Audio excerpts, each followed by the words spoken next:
আমাৰ ফাইনেল পেকিঙৰ কাম চলি আছে আৰু 4টা বজাত আমাৰ গাড়ী লোড হ'ব।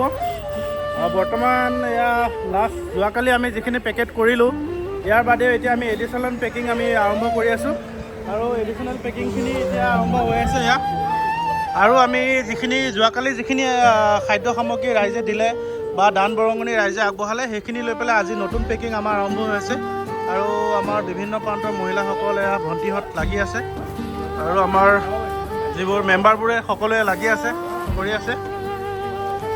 আমাৰ পৰহিলৈকে যিখিনি আমাৰ আহিছিলে গোটেইখিনি খাদ্য সামগ্ৰী আমাৰ ইতিমধ্যে পেকিং হৈ গৈছিলে। আৰু যোৱাকালি আমাৰ যিখিনি দান বৰঙণি পুনৰবাৰ আকৌ চাউল, আমাৰ দালি বা অন্যান্য এয়া হাফ লিটাৰ মিঠাতেল, নিমখ, অন্যান্য বস্তু যিখিনি আহি আছে বা কোনোবা আৰ্থিক সাহাৰ্য দিছে, আমি সেইবোৰ সেই সকলো টকা পইচা দি আকৌ পুনৰ আমি বস্তু কিনিছোঁ। কিনি আকৌ এতিয়া বৰ্তমান পেকিং চলি আছে ইয়াত। আৰু আমাৰ ইতিমধ্যে গোডাউনত বাকী মাল ইয়াত লোড হ'ব 4টা বজাৰ পৰা গাড়ী। এয়া আমাৰ কাপোৰবিলাক সুন্দৰকৈ আমি পেকিং কৰি দিছোঁ পাৰ্টকৈ। এয়া বহুত নতুন কাপোৰেই আছে ইয়াত, পূৰা নতুন কাপোৰ। ইয়াত নতুন কাপোৰ আছে বহুত, গোটেই কাপোৰ আছে, গোটেইখিনি কাপোৰ লোড হ'ব। আৰু বাকী এয়া আমাৰ পানী পাই আমাৰ 1 টাটা দিয়াতকৈ বেছি হ'ব।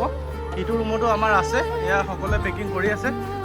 গতিকে এতিয়া যদি কোনোবাই কিবা সাহাৰ্য আগবঢ়াম বুলি ভাবি আছে, আমি 4টা বজালৈকে পেকিং শেষ কৰিম। গতিকে আপোনালোকে 4 বজাৰ ভিতৰত দিব পাৰিব। আমি ৰাতি 11 বজাত ইয়াৰ পৰা আমি ওলাম।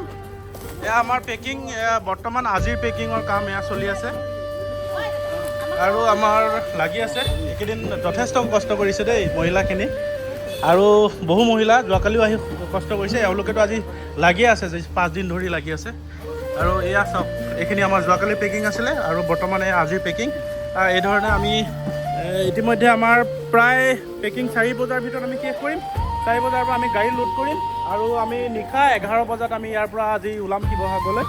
গতিকে এতিয়াও যদি কোনোবাই কিবা সাহাৰ্য আগবঢ়াম বুলি ভাবিছে, আপোনালোকে সোনকালে 4 বজাৰ আগতে আহি আমাক জমা দিয়কহি। ধন্যবাদ। লাগি আছে জয় জুবিন দা, জয় জুবিন দা। যথেষ্ট সহায় কৰিছে সকলোৱে।